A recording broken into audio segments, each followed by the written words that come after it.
Hello students, welcome to class 10 English literature chapter 4 शुरू करने जा रहे हैं आज हम लोग from the diary of Anne Frank. Anne Frank की डायरी में से इसको एन फ्रैंक ने लिखा है। Before you read, Annelies Marie Anne Frank. Anne Frank का पूरा नाम है।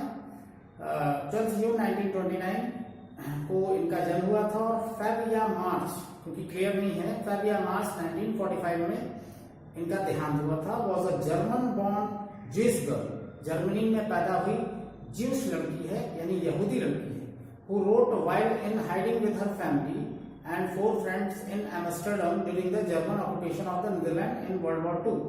जो कि इस लड़की ने वर्ल्ड वॉर 2 के दौरान, जब जर्मनी पर नाजी सेना का कब्जा हो गया था, तो जब वह एम्स्टर्डम में अपने परिवार और 4 दोस्तों के साथ छुपी हुई थी, तब इसने ये डायरी लिखी थी।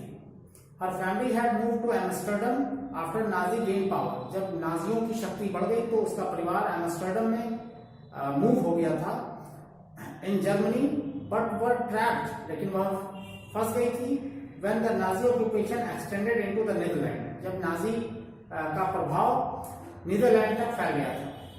As persecutions against the Jewish population, जैसा कि नाजी लोग परसिक्यूशन किया करते थे, अत्याचार किया करते थे ज्यूइश पॉपुलेशन के खिलाफ। जब ये अत्याचार बढ़ गया, the family went into hiding in July 1942 and hidden rooms in her father odd Franks office building. जब इनका परिवार 1942 के जुलाई में अपने पिता के ऑफिस के रूम में छिप गया था। आफ्टर 2 years इन हाइडिंग, करीब 2 साल तक ये लोग छुपे रहे। द ग्रुप वॉज बिट्रेड, लेकिन इस ग्रुप को बिट्रे मिला, यानी धोखा मिला। किसी ने शिकायत कर दिया था, किसी ने विश्वासघात कर दिया था। And transported to the concentration camp system, और इनको ट्रांसपोर्ट कर दिया गया, ले जाया गया कंसंट्रेशन कैंप। कंसंट्रेशन कैंप होता है जहां पर लोगों को कष्ट देने के लिए रखा जाता है, या आगे की कार्रवाई करने से पहले तक रखा जाता है, निगरानी स्थल।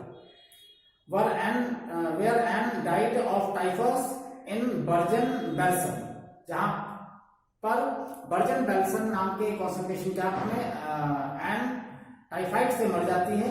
With in days of her sister Margaret Frank, जब उसकी बहन मार्गरेट फ्रैंक का देहांत हुआ था, उसी के दौरान यह भी इसका भी मौत हो जाता है।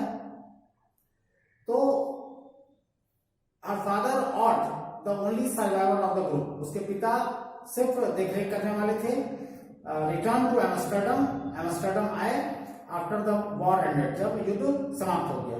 To find that her diary had been saved, यह देखने के लिए कि एन फ्रैंक द्वारा लिखी गई डायरी सुरक्षित है या नहीं। Convinced that it was a unique record, यह मानते हुए कि उनकी बेटी एन फ्रैंक द्वारा लिखी गई जो डायरी है वो एक अनोखा रिकॉर्ड है।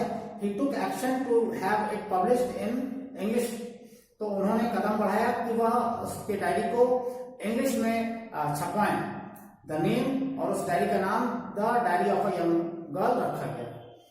तो जैसा कि यह लड़की एन फ्रैंक जर्मन बॉर्न है, और ये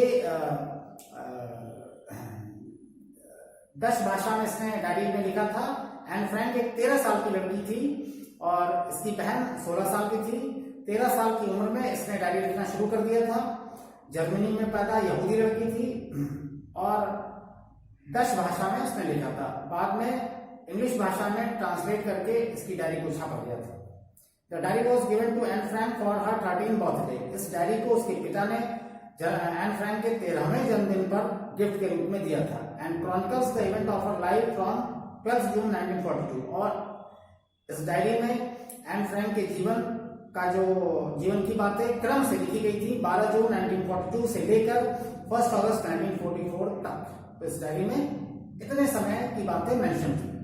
it was eventually translated from its original touch into many language, यानी इस डायरी में जो लिखावट थी, जो भाषा यूज किया गया था एन फ्रैंक ने, वो डच भाषा का यूज किया गया था। बाद में डच भाषा से दूसरी और भाषाओं में ट्रांसलेट किया गया था and became one of the world's most widely read books, और दुनिया का सबसे ज्यादा पढ़ा जाने वाला किताब बन गया था।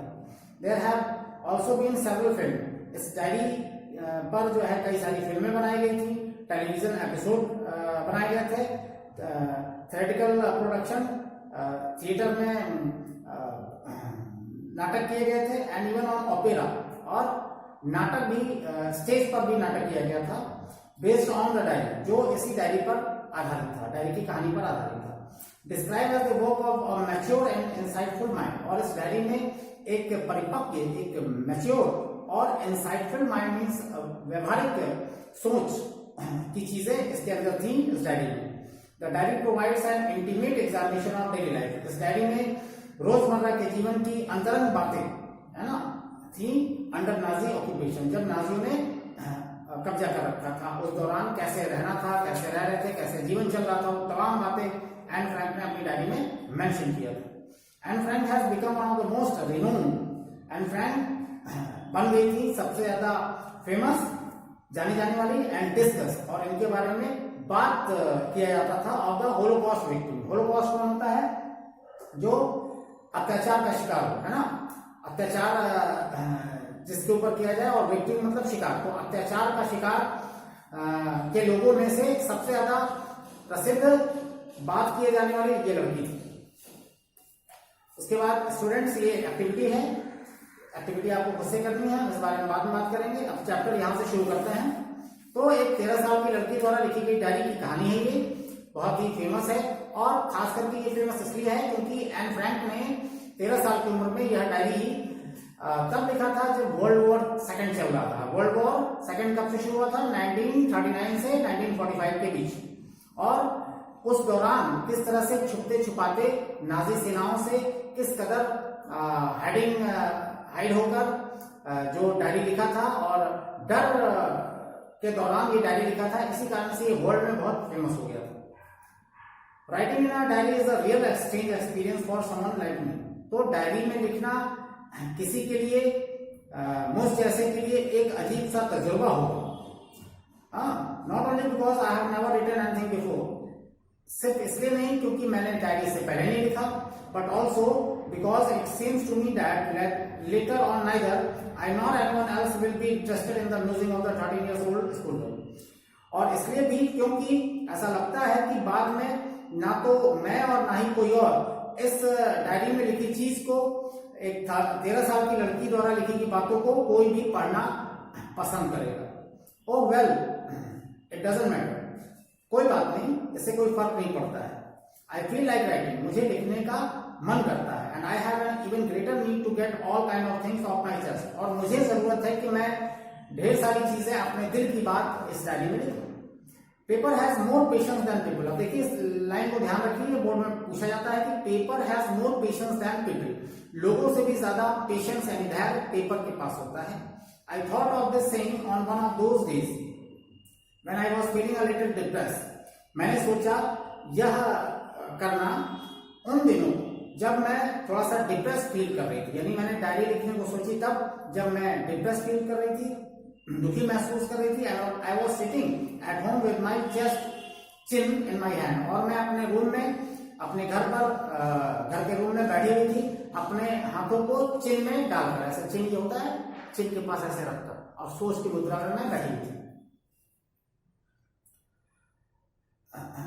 बोर हो रही थी, एंड लिस्टलेस मीन्स कि मेरे अंदर कोई इंटरेस्ट नहीं था, कोई एनर्जी नहीं थी। Wondering whether to stay in or out, इधर उधर टहल रही थी और ये सोच रही थी कि क्या मैं कमरे के अंदर रहूं या कमरे के बाहर रहूं। आई फाइनली स्टेड, आखिरकार मैं रुक गई, वेयर आई वॉज ब्रूडिंग, जहां मैं रह रही थी। Yes, paper does have more patience, हाँ पेपर के पास ज्यादा धैर्य होता है। And since I am not planning to let anyone else read, और जैसा कि मैं प्लान कर रही हूं कि इस डायरी को मेरे अलावा और कोई ना पढ़े, stick back notebook grandly refer to as a diary, और मैंने इस नोटबुक को शानदार तरीके से नाम दिया है डायरी का। अनलेस, मैं नहीं चाहती हूं कि मेरे अलावा कोई पढ़े, तब तक कि जब तक कि I should ever find a real friend, मैं एक बढ़िया वास्तविक फ्रेंड ना ढूंढूं।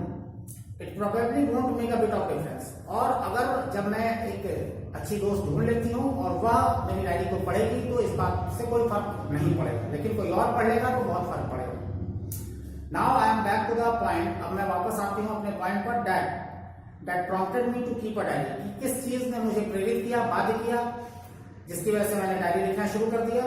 तो इन द फर्स्ट प्लेस सबसे पहले I don't have a friend. तो एन फ्रैंक ने डायरी इसलिए लिखी क्योंकि उसके पास कोई friend, real friend, true friend, past friend नहीं था।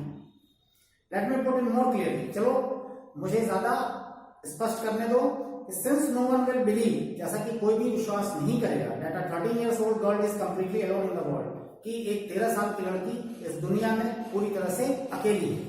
एंड आई एम नॉट, लेकिन मैं नहीं हूं, है ना। अगर डायरी में लिखा जाएगा तो दुनिया वाले यही सोचेंगे कि डायरी लिखने वाली लड़की दुनिया में अकेली है, क्योंकि अपने दिल की बात पूरी बता रही है। लेकिन रियल में, वास्तव में मैं अकेली नहीं हूं। I have loving parents and a 16 years old sister, मेरे प्यार करने वाले माता पिता हैं और एक 16 साल की बहन है बड़ी। And there are about 30 people, और करीब 30 लोग ऐसे हैं, I can tell a call friend, जिनको मैं फ्रेंड कह सकती हूँ, लेकिन रियल फ्रेंड नहीं, फास्ट फ्रेंड नहीं। आई हैव अ फैमिली, मेरा एक परिवार है, लविंग आंट्स, प्यार करने वाली आंटियां हैं, एंड अ गुड होम, और एक बढ़िया घर है। No, on the surface I seem to have everything, नहीं, ऊपर से तो दिखता है कि मेरे पास सब कुछ है, except my one true friend, सिवाय मेरे एक सच्चे मित्र के। ऑल आई थिंक अबाउट, मैं जो कुछ भी सोचती हूँ वो ये है कि when I am with friends is having a good time, कि मेरे अच्छे दोस्त हों और उनके साथ मैं अच्छा खुशी भरा पल बिताऊं। I can't bring myself to talk about anything, मैं अपने आप को तैयार नहीं कर सकती हूँ किसी भी चीज के बारे में बात करने के लिए। But ordinary everything, ordinary everyday things, बजाय सिवाय रोजमर्रा के बातों के। We won't seem to be able to get any closer and that's the problem. मुझे, मेरी आदत है कि मैं किसी के साथ अंतरंग यानी क्लोज नहीं होती हूँ, किसी के साथ मैं खुलती नहीं हूँ, दोस्ती नहीं करती हूँ, एंड दैट्स द प्रॉब्लम। और हो सकता है कि यह मेरी प्रॉब्लम हो, maybe it's my fault, हो सकता है कि मेरी गलती हो, that we don't confide in each other, जो मेरी किसी से पड़ती नहीं है, या मैं किसी के साथ जो है क्लोज नहीं होती। इन एनी केस, कुल मिला के किसी भी मामले में, that's just how things are, मैं ऐसे ही सोचती हूँ, एंड अनफॉर्चुनेटली, और दुर्भाग्यवश, they are not liable to change, और ये बदलने वाला नहीं। This is why I have started a diary, और इसी कारण से मैंने डायरी लिखना शुरू किया। To enhance the image of this long awaited friend in my imagination, मेरी कल्पना में जो लंबे समय से वेट कर रहा है बढ़िया सच्चा फ्रेंड पाने के लिए, I don't want to jot down the facts in this diary, मैं वो तमाम बातें अपनी डायरी में लिखना नहीं चाहती the way most people would do, जैसा कि ज्यादातर लोग करेंगे या करते हैं। But I want the diary to be my friend, लेकिन मैं डायरी को चाहती हूँ कि ये मेरी फ्रेंड रहे, and I am going to call this friend Kitty, और मैं इस डायरी का नाम किटी देने जा रही हूँ। तो स्टूडेंट्स, ये चैप्टर 4 का फर्स्ट पार्ट है।